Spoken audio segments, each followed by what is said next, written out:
Queridos hermanos, iniciamos la lección divina de este día jueves 23 de mayo, jueves de la séptima semana del tiempo ordinario, en que celebramos la fiesta de Jesucristo, sumo y eterno sacerdote. Por la señal de la Santa Cruz de nuestros enemigos, líbranos, Señor Dios nuestro, en el nombre del Padre, y del Hijo, y del Espíritu Santo. Amén. Señor mío y Dios mío, creo firmemente que estás aquí, que me ves, que me oyes. Te adoro con profunda reverencia, te pido perdón de mis pecados y gracia para hacer con fruto este tiempo de lección divina. Madre mía Inmaculada, San José, mi Padre y Señor, Ángel de mi guarda, interceded por mí. En este día, jueves, continuamos con la lectura de la carta del apóstol Santiago. Leemos el capítulo 5, versículos 1 al 6. Lloren y lamentense ustedes, los ricos, por las desgracias que esperan. Sus riquezas se han corrompido, la polilla se ha comido sus vestidos, enmohecidos están su oro y su plata, y ese moho será una prueba contra ustedes y consumirá sus carnes, como el fuego. Como en esto, ustedes han atesorado un castigo para los últimos días. El salario que ustedes han defraudado a los trabajadores que cegaron sus campos está clamando contra ustedes. Sus gritos han llegado hasta el oído del Señor de los ejércitos. Han vivido ustedes en este mundo entregados al lujo y al placer, engordando como reses para el día de la matanza. Han condenado a los inocentes y los han matado, porque no podían defenderse. Palabra de Dios. Al continuar la lectura de la carta del apóstol Santiago, escuchamos palabras sumamente fuertes contra los ricos. Nosotros sabemos perfectamente que la riqueza en este mundo no es sinónimo de pecado, pero también sabemos lo que nos ha dicho el Señor. Qué difícil es que un rico pueda entrar en el reino de los cielos. Y tenemos que tenerlo claro. Cuando hablamos de la riqueza, tenemos que darnos cuenta de algo muy sencillo. La riqueza en este mundo es una apariencia, es una verdadera apariencia. ¿Por qué? Porque la riqueza está basada justamente en grandes falsedades. Ayer lo decíamos al reflexionar sobre la carta del apóstol Santiago, diciendo qué importante es darnos cuenta que no estamos solos en el mundo. Esta frase de que no, yo todo lo que tengo es solo fruto de mi trabajo. No, hermano mío, eso no existe. Existe la colaboración de muchos que han servido para que puedas tener lo que tú tienes. Pero eso nos lleva a una reflexión todavía mucho más profunda. Ese tener está basado en una falsedad. ¿A qué me refiero? Cuando una persona dice, yo todo lo que tengo es producto del sudor de mi frente. ¿De verdad las riquezas en este mundo se entregan de acuerdo a lo que ha sudado cada uno por su frente? Porque si fuera así, la repartición de las riquezas estaría muy distinta. Es decir, hay personas en este mundo que trabajan muchísimo a lo largo de toda su vida, sacrificándose y sufriendo, y sin embargo, no tienen las riquezas que tienen otros. Y otros efectivamente tienen grandes riquezas porque han trabajado mucho, pero hay muchísimos que tienen grandes riquezas sin haberse esforzado tanto. Por tanto, las riquezas no están amparadas en una medida objetiva. Tampoco la riqueza es objetiva. ¿Por qué? Porque depende del valor que les damos a las cosas. Fíjate cómo Santiago habla de ese oro enmohecido. ¿Por qué? Porque uno dice, ¿por qué le doy valor al oro? Ah, no, pues que el oro es valiosísimo. ¿Por qué? ¿Por qué el oro es más valioso que una piedra? ¿De qué depende? Ah, no, es que depende de esto y de lo otro y que para qué lo utilizo. Sí, pero al final es un valor absurdo, es un valor relativo. En cambio, hay cosas que son verdaderamente valiosas y no van a depender de la valoración que las personas le den. Las virtudes son siempre valiosas. Si una persona no encuentra las virtudes valiosas, problema de ella. No le va a quitar valor a la virtud, porque no depende de la valoración personal y no depende de la valoración social.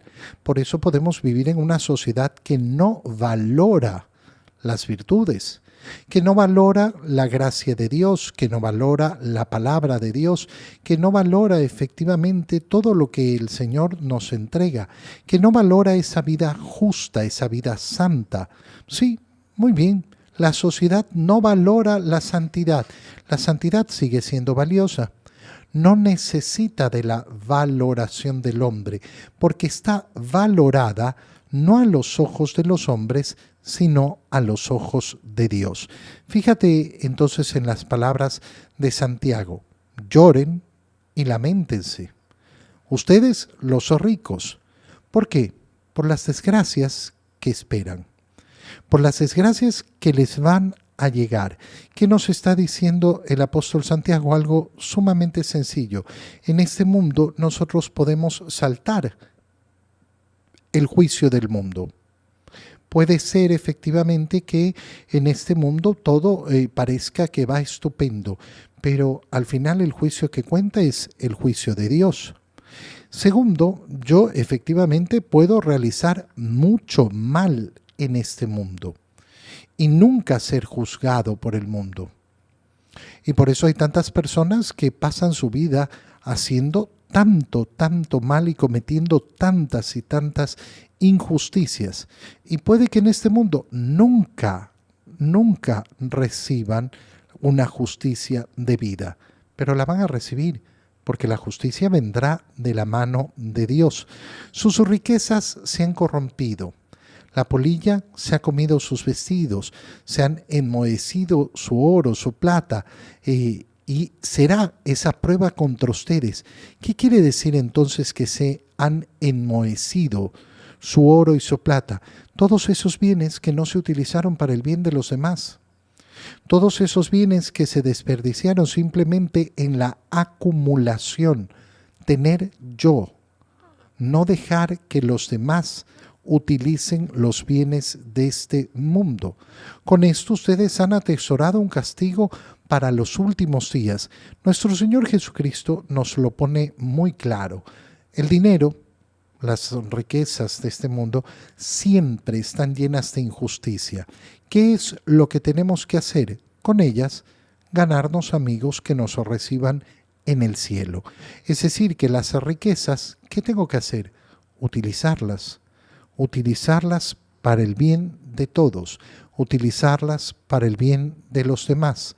Cuando en cambio yo estoy solo dedicado a querer tener la seguridad de que tengo las riquezas y que eso es lo que me va a permitir estar tranquilo y vivir feliz, ¿qué he hecho? He hecho justamente lo contrario de lo que leíamos el día de ayer. Es decir, no nos damos cuenta de que en este mundo la vida es sutil, pasa, la vida es breve. El salario que ustedes han defraudado a los trabajadores que cegaron sus campos está clamando contra ustedes. Este es un tema que entra en la política y que no muchas veces es bien visto para ser tratado. Y entonces aparecen las ideologías y las visiones políticas de unos y de otros. Pero hay que darse cuenta en la profundidad. Oye, cuando nosotros vemos el tema de esos salarios básicos que establecen a nivel gubernamental, ¿qué son? Son una miseria normalmente. Son una miseria. ¿A qué tenemos que tender? Tenemos que tender a subir los salarios. Hay personas que tienen afanes simplemente políticos o simplemente avaros, y que cada vez que se habla de aumento salarial, entonces, ¡ay, pero qué horror, no se puede! Hermano mío, eh, obviamente que hay casos en que no se puede, pero hay tantos casos donde uno ve que sí, sí se podía. Lo que pasa es que subirle el salario a unos representa que yo pierda una serie de comodidades. Y por eso vemos una diferencia tan gigantesca en el tema de las riquezas. ¿Qué es lo que tenemos que darnos cuenta? Que nosotros tenemos que procurar el bien de todos, que tenemos que tener el anhelo y el deseo. Fíjate además una última reflexión, porque siempre vamos a estar plagados de esa frasesucha que uno escucha una y otra vez, siempre dando vueltas. Ay, es que las riquezas de la Iglesia Católica, si se vendieran las riquezas de la Iglesia Católica, entonces se podría ayudar a tantos pobres. ¿Tú de verdad crees que en este mundo faltan riquezas? Abre los ojos. Dios no nos ha dado un mundo miserable.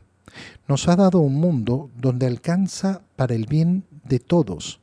Alcanza y sobra para el bien de todos. El motivo por el cual existe la pobreza no es culpa de Dios, no es culpa de la Iglesia, no es culpa de que existan las construcciones o que existan las obras de arte. La causa de la miseria y de la pobreza está sobre todo en el avarismo, en el egoísmo, y está en las decisiones que toma el mundo, donde se privilegia tanto gasto en lo inservible en vez de dedicar efectivamente a repartir los bienes de este mundo. Solo fíjate cuánto se gasta en el mundo en la producción de películas, cuánto se gasta en el mundo en el área deportiva, cuánto se gasta en el mundo para los espectáculos artísticos. Y uno dice, ¿esto es correcto?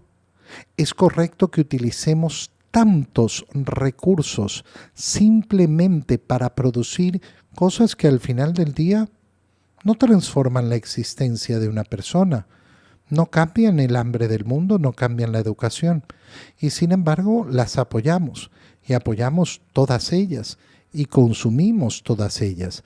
Tenemos un desorden profundo en las prioridades del mundo. En el Evangelio, leemos el Evangelio de San Marcos, capítulo 9, versículos 41 al 50. En aquel tiempo Jesús dijo a sus discípulos: todo aquel que les dé a beber un vaso de agua por el hecho de que son de Cristo, les aseguro que no se quedará sin recompensa. Al que sea ocasión de pecado para esta gente sencilla que cree en mí, más le valdría que le pusieran al cuello una de esas enormes piedras de molino y lo arrojaran al mar. Si tu mano te es ocasión de pecado, córtatela, pues más te vale entrar manco en la vida eterna que ir con tus dos manos al lugar de castigo, al fuego que no se apaga. Y si tu pie te es ocasión de pecado, córtatelo, pues más te vale entrar cojo en la vida eterna que con tus dos pies ser arrojado al lugar de castigo. Y si tu ojo te es ocasión de pecado, sácatelo, pues más te vale entrar tuerto en el reino de Dios que ser arrojado con tus dos ojos al lugar de castigo, donde el gusano no muere y el fuego no se apaga. Todos serán salados con fuego. La sal es cosa buena, pero si pierde su sabor, ¿con qué se le volverán a dar? Tengan sal en ustedes y tengan paz los unos con los otros. Palabra del Señor. Vamos a explicar poco a poco el Evangelio que acabamos de leer, que tiene partes fundamentales, importantísimas y profundas. Estamos en el Evangelio de San Marco, continuando con lo que leíamos el día de ayer, es decir, cómo el Señor llama a vivir una vida verdadera, una vida plena. Continúa diciéndole a sus discípulos: todo aquel que les dé a beber un vaso de agua por el hecho de ser de Cristo, recibirá su recompensa. Y entonces comienza la dinámica de la recompensa y del castigo. La recompensa y el castigo. A ustedes, si son mis discípulos y los tratan bien, bueno, esos que los han tratado bien van a ser recompensados. Pero en cambio, si ustedes son ocasión de pecado para esta gente sencilla que cree en mí, oye, le va a ir muy mal. ¿Qué está diciendo el Señor? Oye, si yo te he llamado, si yo te he elegido para una vocación, ¿a quién le está hablando en este caso? A los sacerdotes, a esos que ha escogido a sus discípulos en primer lugar. Bueno, si ustedes son ocasión de pecado para la gente sencilla, si ustedes en vez de enseñar el camino del Señor, enseñan otras vías, si ustedes con su vida pecaminosa hacen que esta gente sencilla se escandalice, bueno, sepan lo que más les valdría ponerse al cuello una de esas enormes piedras de molino y arrojarse al mar. ¿Por qué? Porque lo que vendrá es un tremendo castigo. Por tanto, efectivamente nosotros deseamos la santidad sacerdotal. Hoy día estamos celebrando a Jesucristo sumo y eterno sacerdote, pero a la vez sabemos perfectamente que si un sacerdote hace mal, bueno, va a tener que responderle al Señor, va a tener que responderle a Él. Estas palabras obviamente son también aplicadas para todos y cada uno de nosotros, porque todos tenemos que dar testimonio de la buena vida en Cristo. Y entonces viene la idea moral que nos plantea el Señor. ¿Cómo hacer? ¿Cómo lograr esa recompensa que va a recibir aquel que le dé un vaso de agua a un discípulo de Cristo? Esa recompensa del que sea fiel y que no cause escándalo. ¿Cómo hacer para vivir a esa altura que nos llama el Señor? Y entonces empieza la siguiente parte. Si tu mano te es ocasión de pecado, córtatela. ¿Por qué? Porque hay cosas que son verdaderamente valiosas y cosas que no. Fíjate cómo se une entonces a lo que veníamos leyendo en la primera lectura. Las verdaderas riquezas. ¿Dónde voy a encontrar yo las verdaderas riquezas? Y entonces, si algo te va a alejar de lo que es verdaderamente valioso, arráncalo de tu vida, córtalo de tu vida. Y esto requiere un tremendo esfuerzo y muchas veces sufrimiento. Cortarse la mano. Bueno, está hablando de una acción tremenda. ¿Cuántas veces escuchamos a personas que dicen, no, es que no puedo? Oye, ¿no puedo qué? No puedo alejarme del pecado. No es que no puedo, es que tengo que tomar una decisión que es radical, que es fuerte. ¿Y cuesta? Sí. ¿Y me va a causar sufrimiento? Sí, pero vale la pena. Como vemos que el mundo se da cuenta de que vale la pena cosas mucho más sencillas. No, resulta que yo valoro tener una buena figura y por eso hago dieta. Y me esfuerzo y sufro y me sacrifico por aquello que considero valioso. Y está muy bien. Pero hay cosas mucho más valiosas. Y en la vida lo que tenemos que hacer es reconocer aquellas cosas valiosas, verdaderamente valiosas. ¿Qué importa entrar manco? Pero si entro a la vida eterna, si no me pierdo lo que es verdaderamente valioso, entonces toda esta parte va a recalcar esto. Más te vale entrar tuerto, sin un ojo, en el reino de los cielos. ¿Qué nos está diciendo el Señor? Bueno, que nada en este mundo vale tanto la pena como ganar el reino de los cielos. En cambio, si yo no realizo ese sacrificio, si yo no me esfuerzo, si yo no sufro, qué voy a recibir? El castigo. A ese lugar donde el gusano no muere y el fuego no se apaga. Yo no sé esas personas que dicen, ay, yo no creo que exista el infierno. Hermano mío, entonces no crees en las palabras de Jesús. Problema tuyo si no crees en las palabras del Señor. Pero las palabras del Señor son claras. Por tanto, decir yo creo en Jesús pero no creo en el infierno es absurdo. Es una locura completa. Todos serán salados por el fuego. ¿Qué significa? Que todos tenemos que pasar por la prueba en esta vida. Que todos tenemos que sufrir en esta vida, que todos nos tenemos que esforzar en esta vida, que el camino de Cristo no es un camino fácil. Y si pierden la sal, si pierden el sabor, entonces, ¿quién se los va a volver a dar? Si pierden la gracia, si pierden la vida, ¿quién les va a volver a dar? No hay algo que yo no puedo perder. A mí se me ha entregado el cielo el día de mi bautizo. Y la lucha a lo largo de toda mi vida es justamente esa, no perderlo. Por eso, tengan sal en ustedes, tengan paz los unos con los otros. Atesoren entonces las cosas que son verdaderamente importantes. Te doy gracias, Dios mío, por los buenos propósitos, afectos e inspiraciones que me has comunicado en este tiempo de lección divina. Te pido ayuda para ponerlos por obra. Madre mía Inmaculada, San José, mi Padre y Señor, Ángel de mi guarda, interceded por mí. María, Madre de la Iglesia, ruega por nosotros. Queridos hermanos, reciban mi bendición en este día en el nombre del Padre y del Hijo y del Espíritu Santo. Amén. Que tengan todos un muy feliz día.